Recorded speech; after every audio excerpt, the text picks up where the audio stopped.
Thank you for tuning in to Macroview Television and welcome to a brand new edition of Taiwan Outlook, the program that presents the different faces and lets you hear the different stories on Taiwan. I'm your host, Wu Ruiguo. On January 16, 2016, the people of Taiwan elected the first ever woman president, and she is Madame Tsai Ing-Wen. What will be some of the challenges and opportunities that her presidency and her administration face in the next 4 years?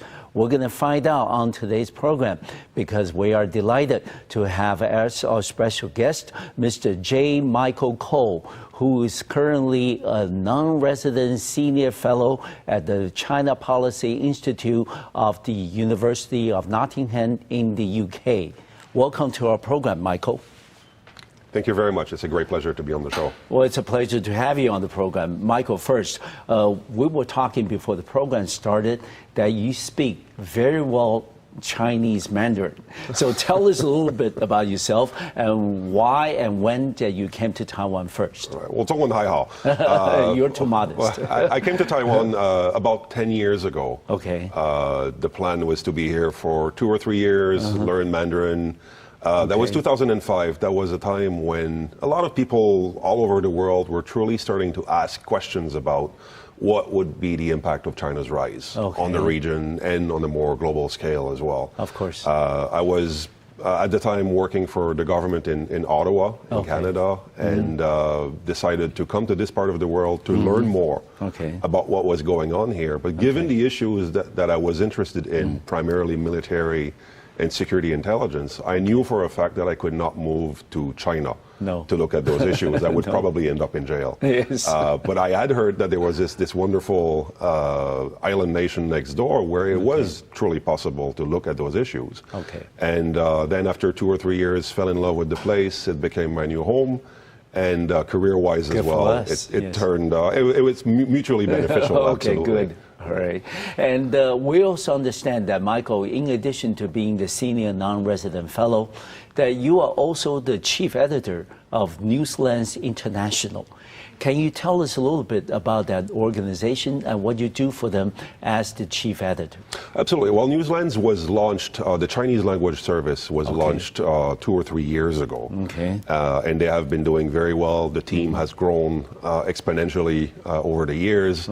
And sometime last year, they launched an English language service that was, again, trying to position Taiwan internationally and to cover the region as well as a whole. And I believe that they were quite interested in hiring me to take over that team. And again, to continue doing the work I've been doing in recent years and to truly try to tell Taiwan's story to an international audience and to position it within an extraordinarily fascinating region as well. So you primarily cover economic, political, social issues, you know, when you talk about Taiwan with the Newslands International. Absolutely, but we also try to, I mean, Taiwan is fascinating when it comes to new businesses, the creative industry, and so we're really trying to show to the world that Taiwan is truly fascinating, is truly innovative, and we have the great chance of living in a free democratic country as well.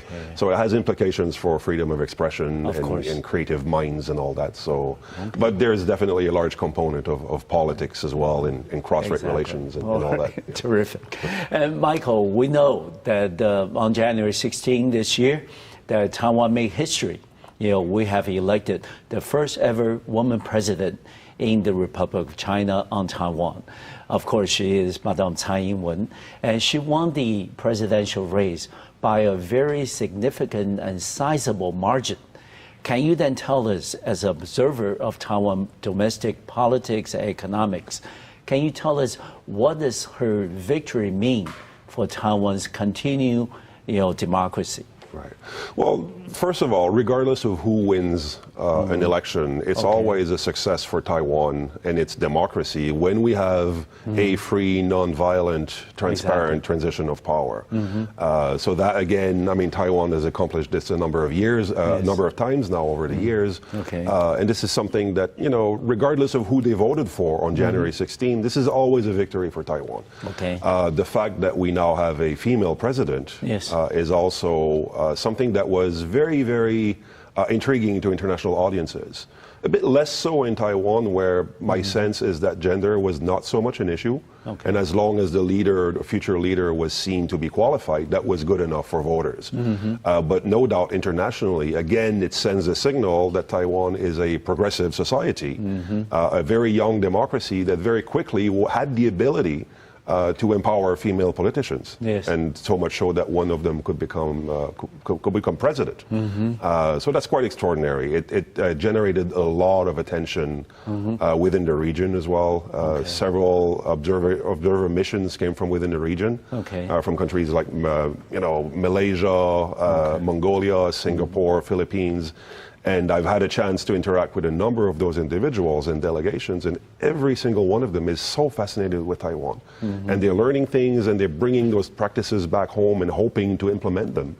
But again, Taiwan once again demonstrated that it is a very, very precious symbol and example to a region where democracy is oftentimes struggling. Yes. Right? All right. And also the fact is that, after the election of, Madame Tsai Ing-Wen, before she took over office on May 20th, there was a 4-month layover kind of period.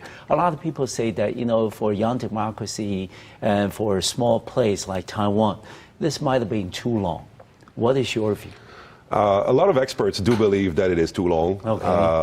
It could have given rise to problems if the outgoing administration had wanted to create trouble. My sense is that the Ma administration, on its way out, was, for the most part, quite responsible. The example of Taiwan's attempt to be observer this year at the World Health Assembly in Geneva. There were several opportunities where the Ma government could have tried to derail Taiwan's efforts to participate with the knowledge that it would have caused difficulties for the incoming Tsai administration. Rather than do this, they were responsible. They worked really hard to make sure that the new government would have the ability to send an observer. So very much continuity. A lot of meetings were held during that period, transition period, between the two sides, between the outgoing government and incoming administration. And they truly worked together to again, working towards the betterment of the nation and all that. So again, that's a plus. It's a plus, and again, it's a sign that the Kuomintang was probably unhappy that they were leaving office. Of course. But they're responsible, and their hearts are with this nation as well, and they want to make sure that there's continuity and that the next government would do well. And despite the long layover of 4 months, that you have said that the honeymoon is going to be very short. Madame Tsai Ing-Wen really had no time to toast her victory, because the task of managing and running this huge bureaucracy is upon her, almost immediately after the election is over. What do you mean by that? Well, the honeymoon, no doubt, has been very short for every single president on Taiwan, in Taiwan. I mean, primarily for two issues. Domestic, as you said, the bureaucracy can be problematic. It's huge. It needs rejuvenation, which is an immense challenge. Tsai faces a stagnant economy, just as President Ma was facing a stagnant economy. The Taiwanese are impatient. They want to see results soon. They want to see concrete improvements soon as well. And the added challenge for President Tsai as well is the big question mark across the Taiwan Strait, how Beijing would react to the DPP administration once again being in office. And Tsai needing, because of democratic considerations, to respond and meet the expectations of the Taiwanese public, which are not necessarily what Beijing wants to hear. Exactly. All right. And you talking about the expectations that people of Taiwan have over Madame Tsai and also, her administration. What would be some of them you think is right up there on the top of the agenda? No doubt, reviving the economy, transforming the economy. I mean, several presidents now, several administrations have also made that one of their principal goals. Institutionally, that is problematic. And the fact that Taiwan is very much exports-oriented as well. If the global economy is slowing down, it becomes very difficult for a Taiwanese leader to rejuvenate the economy. Still, there are certain things that Tsai could do, structural changes to make Taiwan more compliant with international norms so that Taiwan could improve its chances of joining TPP and other regional trade blocs. Exactly. Make itself more competitive, more appealing to international companies that might have an interest in opening branches in Taiwan, but right now they're not facing a level playing field. So the economy definitely, rejuvenating the government as well, making it more transparent, more accountable, to have the ability to, hopefully corruption-free, and have the ability to empower young people to have new ideas. I mean, I'm all for continuity, and I believe continuity is quite important, but at the same time, there are certain areas where a leader will need to take some risks with appointments, with policy decisions that will bring Taiwan into the modern age. And that's truly going to be a challenge because there is no doubt resistance from within the system to new practices, new faces to change. But at the same time, there is very much the expectation outside, given the environment in which Tsai was elected, they want to see change. They want to see the empowerment of civil society and young, fresher faces in government as well. All right, Michael, we have about 1 minute. How can Tsai and her administration try to meet those expectations in a reasonable way, maybe not 100% right away, but meeting people's expectations, so make sure the support will remain there? Well, she needs to demonstrate rather quickly that she can get things done. She will have, no doubt, of course, Tsai will not be able to turn around Taiwan's economy within the next 6 months, year or 2 years even. But at some point during that period, she will need to turn to the public and say, see, we accomplished this, and this will have ramifications for the economy, and this is something that my predecessors were incapable of doing. We've done it. All right. So that is a lot of people being asking you, being asking me, being asking everybody else about cross-strait relations under President Tsai Ing-Wen and her administration. What do you think is Beijing's attitude so far, a month into her administration, towards Tsai Ing-Wen and her national security team? Well, yeah, that is a big question nowadays, definitely. I mean, we have seen signs of belligerence on Beijing's part in reaction to her inaugural speech on May 20th and in the weeks leading up to the inauguration as well. With Beijing, we need to be very careful, though, is that when the Taiwan Affairs Office says something or the Ministry of Foreign Affairs says something, we always need to ask ourselves, who are they actually speaking to? Are they speaking to the Taiwanese or to their domestic audiences, and they need to demonstrate that they are tough on sovereignty and tough on Taiwan? My sense right now is that Beijing is very much in a wait and see period. They want to see how much they can interact with President Tsai. No doubt in the weeks prior to and following her election and inauguration, there would have been some sort of contact as well, and they would have gotten to know each other. My opinion as well is that Beijing knows enough about Taiwan by now that really doing things that would truly undermine the structures of the relationship that have been established, not only over the past 8 years, but over the past 10, 15, 20 years, would be detrimental not only to Taiwan, but also to China as well. To its image, its reputation abroad, the business relationship. Remember, there's about 1 million Taiwanese who work or live in China, the Taishan, and they play a large role in China's economy and employing tens, if not hundreds of thousands of Chinese. So there are inbuilt pressures that really militate against any drastic changes in the nature of cross-strait relations. They are skeptical, no doubt.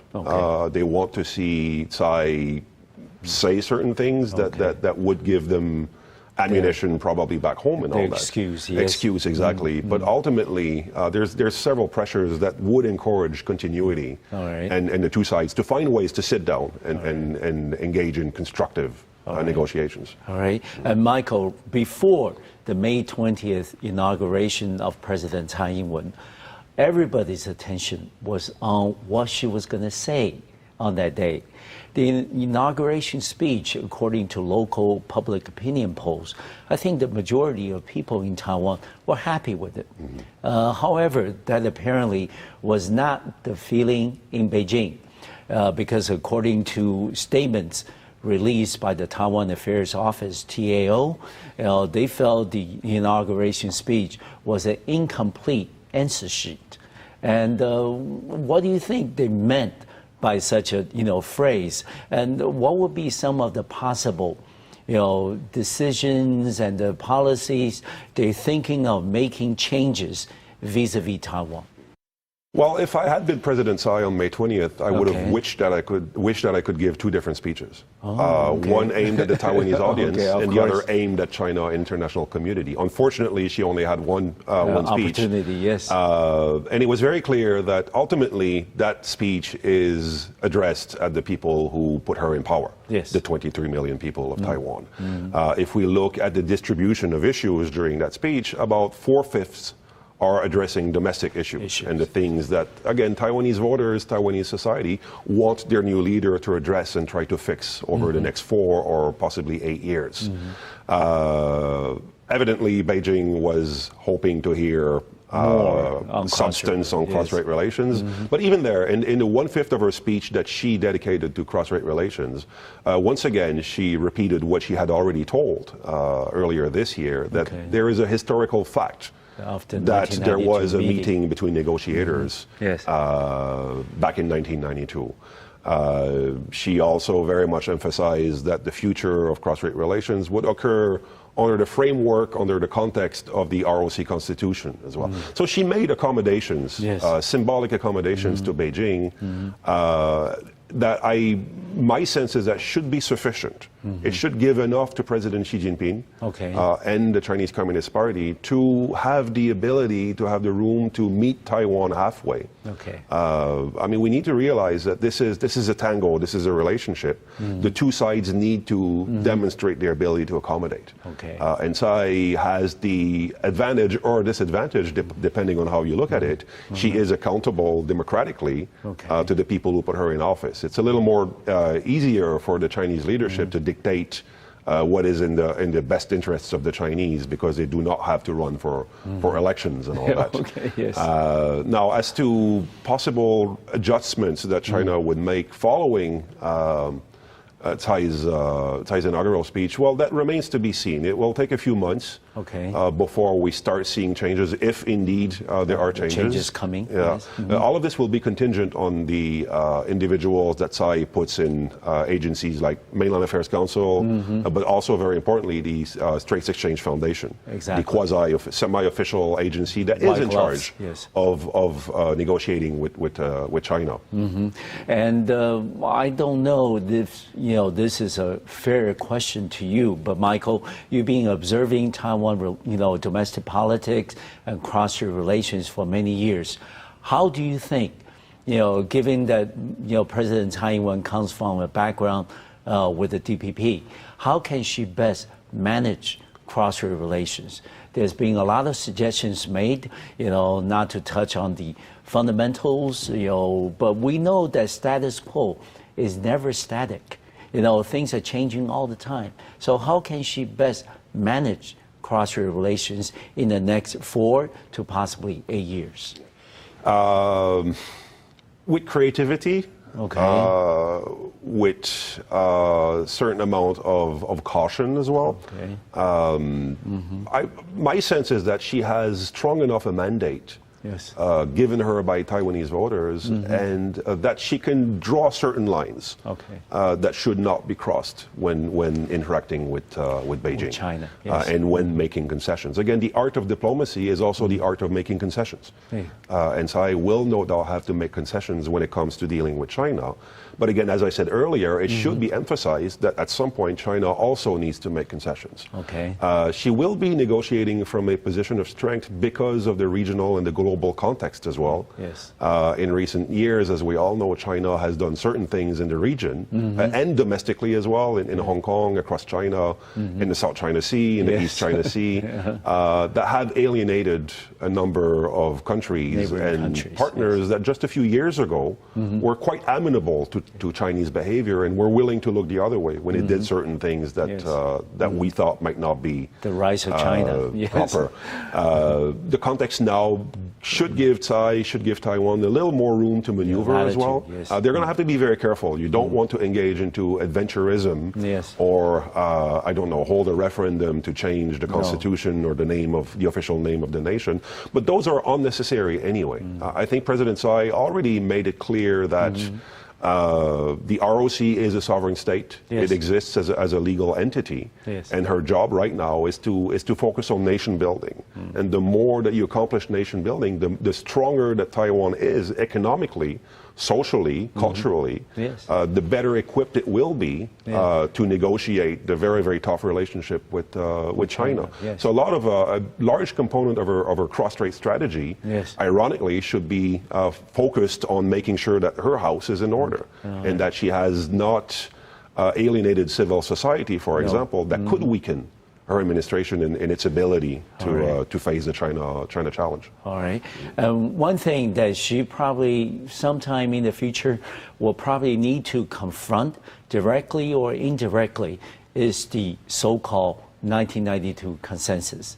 You know, this is a controversial issue within Taiwan as well. A lot of people don't believe there was a consensus back in 1992. And what do you think that, in your opinion, how can she best manage this controversial concept, let alone across the Taiwan Strait, even within Taiwan, itself? This is something that she needs to confront. Well, interestingly enough, she has a number of allies in China who, prior to inauguration, soon after her election, were already making the point that ultimately, it doesn't really matter if Tsai says in one speech that the 1992 consensus exists. She's already made it clear that she probably won't be able to actually say this, but that she's very much focused on substantive cross-strait relations where you can get things done. Forward. Exactly. But 1992 consensus ultimately is symbol. The substance of cross-strait relations has existed for many years, with or without official recognition of the 1992 consensus. And there's now a growing choir of thinkers in China who are saying, okay, the CCP really should not insist on the president of Taiwan saying or recognizing that the consensus exists. What we need is the assurance that there are communication channels, that there is a framework under which Taiwan and China can continue to negotiate. Shelving differences, we know what those differences are, but working together towards the common good, right? And I sense this is very much where Tsai should focus as well, while accommodating, also seeking to empower those people in China, those voices in China, who will in turn pressure the Chinese leadership and ask it to not be so beholden to what ultimately is a few words. It's the substance that matters. It's not the language that is used to describe the actual process. We've been talking about the changes that we have seen and also likely to see, in the next 4 years in cross-strait relations.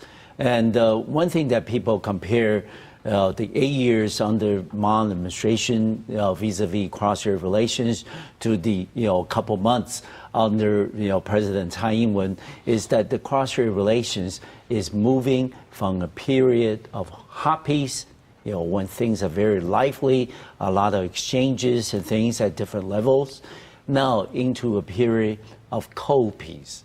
What is your view about such a comparison? Again, that remains to be seen. It's probably too soon to tell. A lot of this is contingent on how Beijing will react as well. I've been saying for quite a while now that the ball is in Beijing's camp. It is not. The relationship is for Beijing's to lose right now. I have no doubt that the Tsai administration is willing to accommodate. You cannot turn back the clock anyway. I mean, the Chinese students are going to continue coming to Taiwan. You cannot undo the 2022 agreements that have been signed in the past 8 years. You cannot undo the investment that China has made in Taiwan over the years. This is very much, you cannot ignore the elephant in the room anyway. Yes. Taiwan cannot afford to ignore China. But they want to make sure that that relationship also respects the boundaries, if you will, that have been set by Taiwan. No doubt President Ma was willing to send certain signals that were pleasing to Beijing and that are seen to have contributed to that rapprochement over the past 8 years. But again, my hope is that China will have the maturity to look beyond the symbolism, as we were saying earlier, and to realize that they do have a partner in Taiwan. That will be a little more careful, but also is willing to continue that relationship. We have reached a point as well in cross-strait relations where under Ma, for a lot of issues, it was mostly party-to-party relations, and this is truly where we saw improvements in recent years.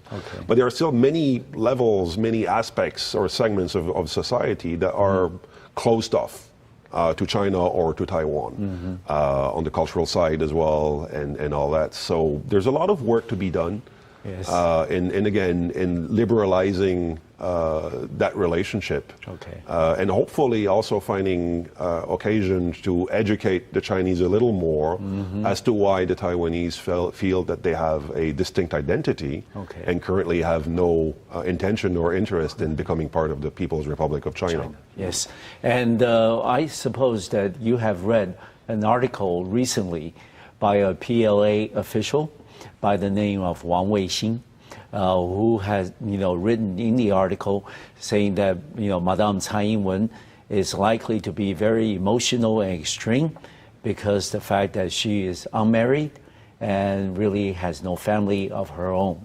And certainly this, stirred quite a controversy, in Taiwan. And also internationally, a lot of the countries that are friendly with Taiwan don't believe the comments and articles like these were helpful to cross-strait relations. What is your view on this? What do you think is, this is something that was published in the official news agency. So what was the message, you think, if there was one, that meant by the article? Well, no doubt the article, which I did read, was preposterous. The extent to which an article, an opinion piece like this would ultimately affect cross-strait relations is in my opinion, not. Very... No, I mean, we need to be careful. Even state-run publications in China do not necessarily signal the policy intentions of the Chinese Communist Party.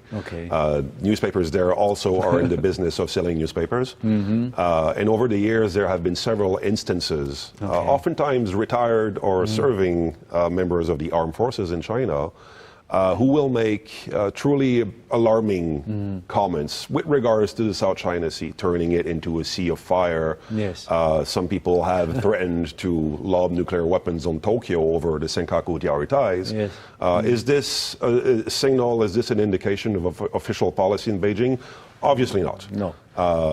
And there's a long tradition of former PLA generals, surname Wang, who are writing things in official newspapers. I myself was a victim 2 years ago of Wang Hongguang, former deputy commander of Nanjing military region, who called me an idiot in the Global Times for arguing that Taiwan could defend itself. Again, we read these things, we shrug it off, it's entertainment, but ultimately, the people who take cross-strait relations seriously will not turn to those trident opinion pieces for indications of what the policy will be. And judging from the reaction in China itself to the comments by Mr. Wang, it's very clear that those views have absolutely no traction. And I know for a fact, having gotten to know President Tsai quite well over the past 2 years, that she is not the kind of person that Mr. Wang is alluding to in his piece. Exactly. And let's now shift the focus onto international diplomacy. We understand that over the last few decades, that China has been applying pressure to Taiwan's having an international presence, participation in different international organizations. Even though this year in May, the observer status at WHA remained, it was pretty much a trouble-free event for both sides. But we do have other issues coming up on the diplomatic front, including the upcoming UN Assembly meeting in August, September, and also the possibility of Taiwan again, asking to be a member of the United Nations, and also in the International Civil Aviation Organization meeting. Taiwan, of course, observer last year, but will we be able to participate again at ICAO this year as an observer? That remains to be seen. So on the international diplomatic front, what would be some of the things that you would, identify and tell us that could be points of interest that people should watch? Yeah, well, every year it's always a big question mark whether Taiwan will be invited to WHA or to ICAO or other institutions that require sovereignty. Again, all of this will be contingent on the nature of cross-strait relations between now and say, September. But as I mentioned earlier on the program, the global context is currently quite favorable to Taiwan. Yes. Little known in the lead up to the World Health Assembly in May this year, Taiwan came very, very close to not being able to participate. Yes.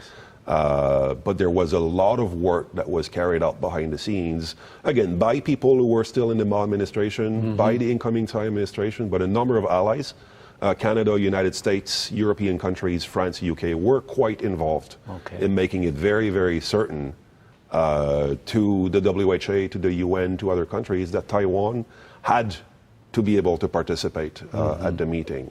You cannot ignore 23 million people in the global health network. It is a dangerous blind spot. And it is the same for civilian aviation, which also creates incentives for those countries to help Taiwan once again obtain observer status at ICAO.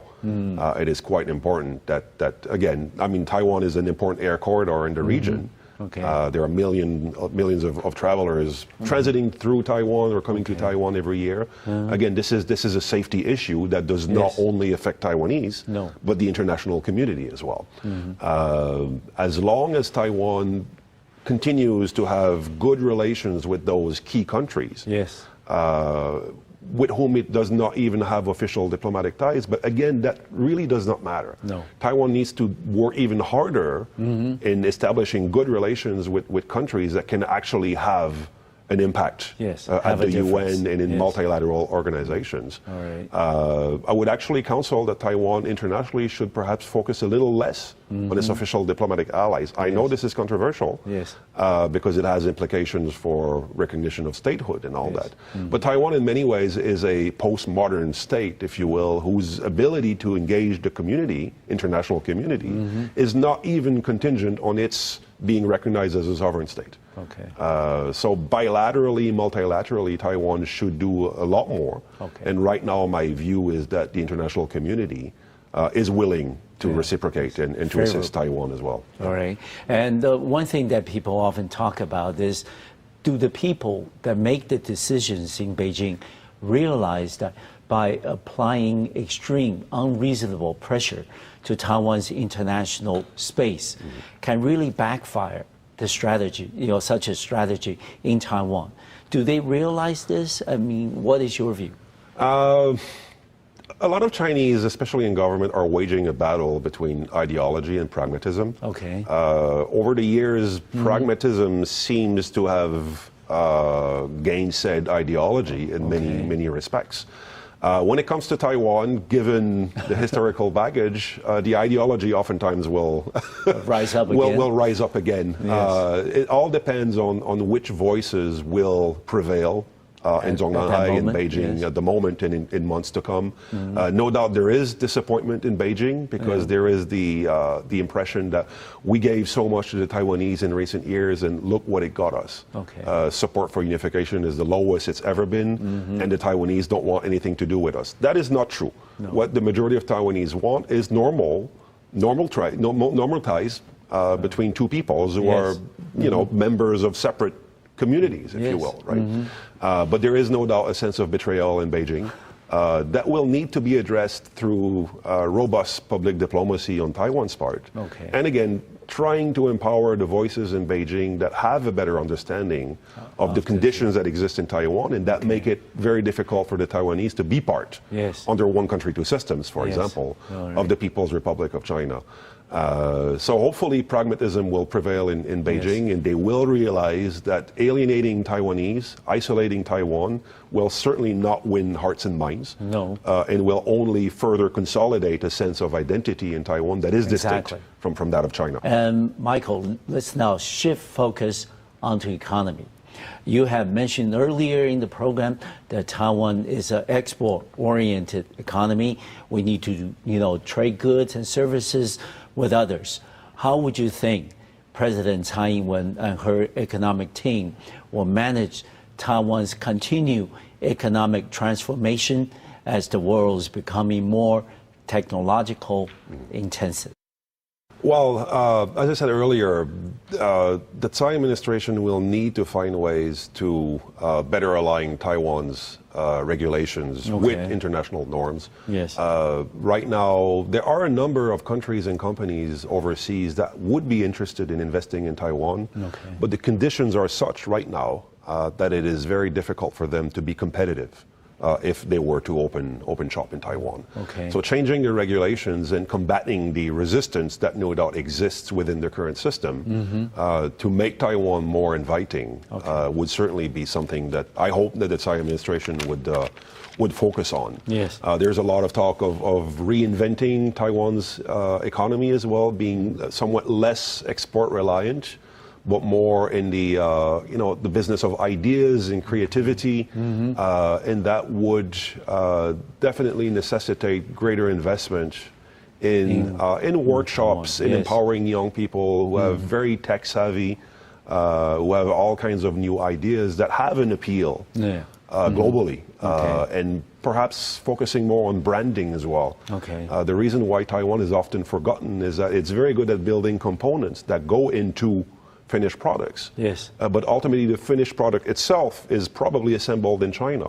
And when people overseas buy the product, it says made in China. It won't say made in Taiwan, right? So as a component of Taiwan's public diplomacy and efforts to put itself on the map, they should also find ways, creative ways, to make sure that there is more made in Taiwan out there, and people would be like, oh, there's so many products that are being made in Taiwan, why would I not invest in Taiwan? And there are countries. Canada is very, very keen on exploring opportunities for cooperation in R&D, for example, in Taiwan. So it's not just manufacturing, assembling, but it's the ideas as well that Taiwan needs to position itself as a leader in the region. All right. So there's a lot of attention paid on the economy and what are some of the future challenges and also opportunities. And one thing on top of the policy agenda for the Tsai administration is the so-called New Go South policy. Try to engage the ASEAN countries in Southeast Asia a lot more, not just in terms of economy, but also in terms of cultural, in terms of technological and educational. And what do you think the prospects of such a very ambitious policy, and especially with, under the principle of not putting all the eggs in one basket? Would you think the prospects are good or reasonable for Taiwan to succeed in terms of diversifying its markets? It's been tried before. This is not the first time that Taiwan has a Go South policy. That's why it's called New on there. That's why it is new, yes, indeed. This is, to my knowledge, the first time that an actual office, a coordinating office, has been created at the presidential office, directly under the president, that will be handling that new project. And former Minister of Foreign Affairs, James Wong, will be spearheading that project. One person alone, obviously, is not enough to accomplish that truly great challenge. My hope is that Mr. Wong and whoever else joins his office will have the vision and the ability to work with all the other branches of government that should be involved in that Go South policy. Oftentimes people will look at the Go South policy and think purely in terms of trade and economics. This is no doubt one of the principal aspects of that strategy, to try to decouple Taiwan's economy from China and diversify. But equally important on the diplomatic front is the office's ability to truly engage the region, not just Asian countries, but all the way down to India. As you were saying, on the diplomatic front, security, NGO, human rights, women's rights, education, you name it. Yes.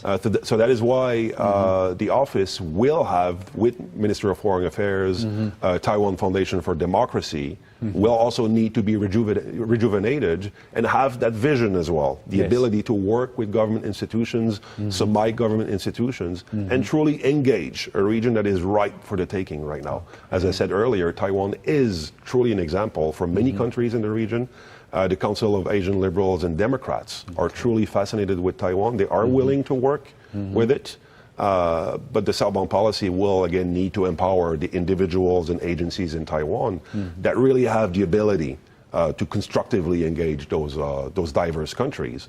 You need the language skills as well. Exactly. They will need to train individuals who have the ability to speak those languages. Taiwan is very lucky. It has a very large source of Southeast Asians currently living in Taiwan. Exactly. If I were in charge of that office, I would tap into that segment of society. And not every single person from Southeast Asia is a maid. No. They also have the ability to teach languages and teach culture. Taiwan does not even have to look overseas to find those people. They're already here in Taiwan. So that needs a change in mindset as well. And that is why I go back to the notion that the office at the PO will also need to have the ability to spread its tentacles and empower other agencies in Taiwan. Okay. And one thing a lot of people, especially the young people in Taiwan, are concerned is about their future.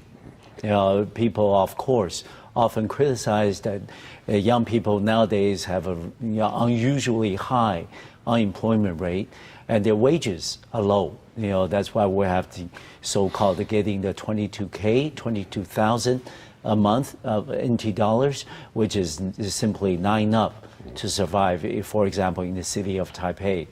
And how do you think the new administration under President Tsai Ing-Wen can do to try to alleviate that sense of alienation, that there are opportunities under the new administration available for the young people? They don't need to go overseas, getting a job in Australia, in Southeast Asia, become part of the Taiwan labor export. Yeah, this is truly a great challenge for the Tsai government, no doubt. If it is not handled properly, it will continue to fuel that brain drain that is very, very dangerous. It is a national security issue when your best minds are considering leaving the place or moving to China or going to North America. If it is understood that this is now a matter of national security. It should focus minds in government institutions so that they truly address it as something that can no longer be ignored.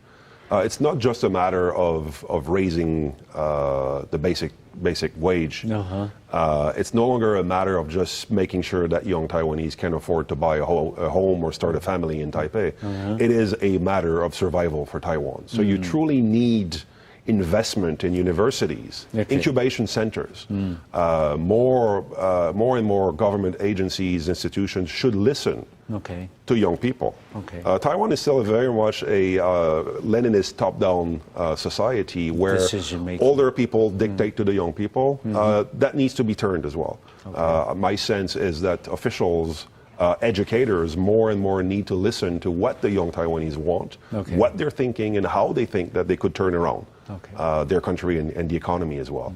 So you will need to see much more constructive dialogue between generations in Taiwan, a lot more trust above in government institutions as well, a risk-taking, calculated but risk-taking, saying, okay, young people have a good sense of where the economy should be moving and what is the next, the wave of the future in terms of electronics or devices or software. Listen to them, empower them, and give them the education, give them the money, give them the centers that they need to build this new economy.